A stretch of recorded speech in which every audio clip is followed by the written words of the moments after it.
கர்த்தருடைய பரிசுத்த நாமத்துக்கு மகிமை உண்டாவதாக. சங்கீதக்காரனுடைய ஒவ்வொரு சங்கீதமும் கர்த்தரை உயர்த்தி அவர் நாமத்துக்கு கீர்த்தனம் பாடுகிற பாடல்கள்.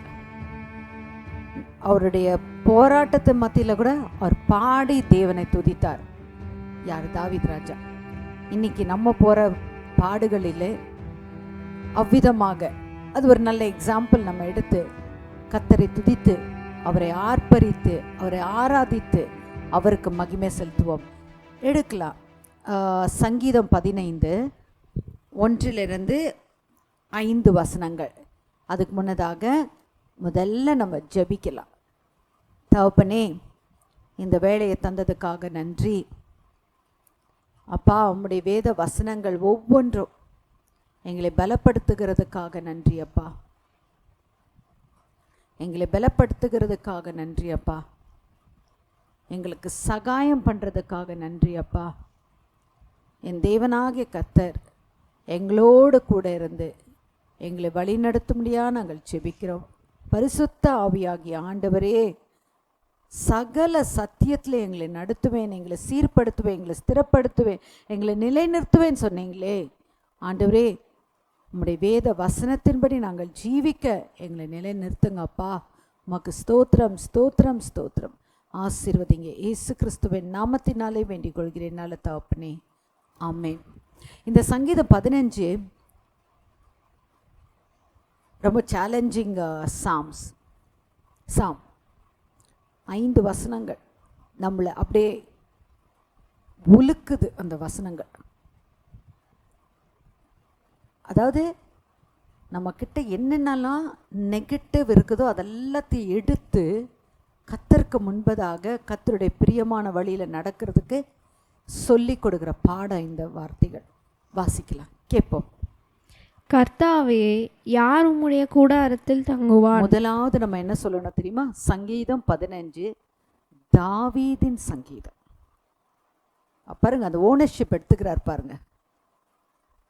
இது தாவீதின் சங்கீதம். இன்னைக்கு நான் கர்த்தரை துதிக்கும் போது அந்த துதித்து பாடுற வார்த்தைகள், சாரா கர்த்தரை துதிக்கிறாள். இந்த மாதிரி உங்கள் பேரை போட்டுக்கோங்க. போட்டு, கர்த்தாவே நான் உம்மை துதிக்கணும், என் நெருக்கத்தில் என் போராட்டத்தில் நான் உம்மை துதிக்கணும். வாசிங்கம்மா. கர்த்தாவே, யார் உம்முடைய கூடாரத்தில் தங்குவான்? யார் உம்முடைய பரிசுத்த பர்வதத்தில் வாசம் பண்ணுவான்? உத்தமனாய் நடந்து நீதியை நடப்பித்து மனதார சத்தியத்தை பேசுகிறவன் தானே. அவன் தன் நாவினால் புறங்கூறாமலும் தன் தோழனுக்கு தீங்கு செய்யாமலும் தன் அயலான் மேல் சொல்லப்படும் நிந்தையான பேச்சை எடுக்காமலும் இருக்கிறான். ஆகாதவன் அவன் பார்வைக்கு தீர்ப்பானவன். கர்த்தருக்கு பயந்தவர்களையோ கனம் பண்ணுகிறான். ஆணையிட்டதில் தனக்கு நஷ்டம் வந்தாலும் தவறாதிருக்கிறான்.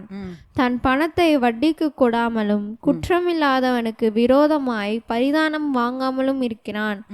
இப்படி செய்கிறவன் என்றென்றைக்கும் அசைக்கப்படுவதில்லை. இந்த சங்கீதத்தை நம்ம இன்னொரு வருஷம் நம்ம ஆராய்ச்சி பார்த்தோன்னா 13 பாயிண்ட்ஸ் இருக்குது இதில். இந்த 13 பாயிண்ட் குணங்கள் எனக்குள்ள காணப்பட்டால் என்ன யாராலும் அசைக்க முடியாது என்றது தாவீது தன்னுடைய அனுபவத்தில் கர்த்தரோடு இணைஞ்சி கர்த்தருடைய வார்த்தைக்குள்ள தான் வாழ்க்கையை வைத்து கர்த்தருக்கு பிரியமாக நடந்து அவர் நாமத்தை அவருடைய வாழ்க்கையில் மகிமைப்படுத்தணுன்றதுக்காக தன்னை ஒப்பு கொடுத்து கர்த்தருக்கு பிரியமாய் நடக்கிறார். யார் உங்களுடைய கூடாரத்தில் நிற்க முடியும்? அவருடைய பரிசுத்த பர்வதத்துக்குள்ள யார் வர முடியும்? ஒரு சேலஞ்சு பண்றாப்புல பாருங்க. வானாதி வானங்கள் கொள்ளாதவரை அவரது ராஜாதி ராஜா. கடலுக்குள்ள எத்தனையோ லட்சோ விதமான மீன் வகைகள் உண்டு. இந்த பூமியில எத்தனையோ கோடிக்கணக்கான இன்செக்டும் உண்டு, மிருகங்கள் உண்டு, பறவைகள் உண்டு, எல்லா ஜந்துகளும் அவர் உண்டாக்கினார். ஒன்றுக்கு ஒன்று கம்பேரிசனை பண்ண முடியாது, ஒவ்வொன்றும் யூனிக். அவர் சர்வ வல்லமை உள்ள தேவன். அந்த தேவனுடைய ஸ்தலத்துக்குள்ள யார் வர முடியும்? அந்த தேவாதி தேவனை யார் சந்திக்க முடியும்? சூரியன் எத்தனையோ மடங்கு வார்த்தைகளில் வர்ணிக்க, அதுடைய பால் ஆஃப் ஃபயர், அந்த பால் ஆஃப் ஃபயர் கிட்ட போக முடியாது. ஆனா அது உண்டாக கடவுதுன்னு சொல்றாரு, அது உண்டாயிடுச்சு.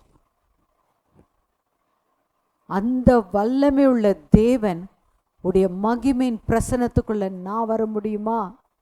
நீங்க போக முடியுமா? போக முடியும். எப்போ இந்த குணங்கள் என்னிடத்தில் காணப்படுகிறதா? எடுக்கிறாரு. He who walks and lives uprightly. தன்னுடைய வழியில தன் வாழ்க்கை உண்மையா இருக்கா?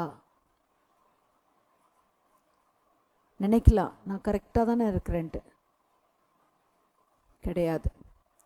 நம்ம சீர்பட வேண்டிய காரியங்கள் நிறைய இருக்கு. எப்பவுமே நம்ம கண்ணோட்டத்தோடு நம்ம பார்க்கக்கூடாது எதையுமே. கர்த்தர் பார்க்கிற பார்வை என்கிட்ட படும்போது அவர் என்ன அங்கீகரிப்பாரா? எஸ், நத்தானியலை பற்றி சொல்கிறார் ஆண்டவர். உண்மையும் உத்தமமானவர், கபடற்ற உத்தம இஸ்ரவேலன். அந்த கபடு, அந்த குணம், கபடற்ற உத்தமன், அந்த குணம் கர்த்தர் நத்தானியல் இடத்துல காண்கிறார். இன்னைக்கு என்னுடைய வாழ்க்கையில் அந்த கபடு இருக்குதா? எடுத்து போட்டுறணும். நான் உத்தமனா நடக்கிறேனா? என் மனுஷனுக்கு செம்மையா தோண்டுகிற வழி உண்டு, ஆனால் முடிவு மரண வழி. அதில் நம்ம செக் பண்ணிக்கணும். நான் உத்தமனா நடக்கிறேனா?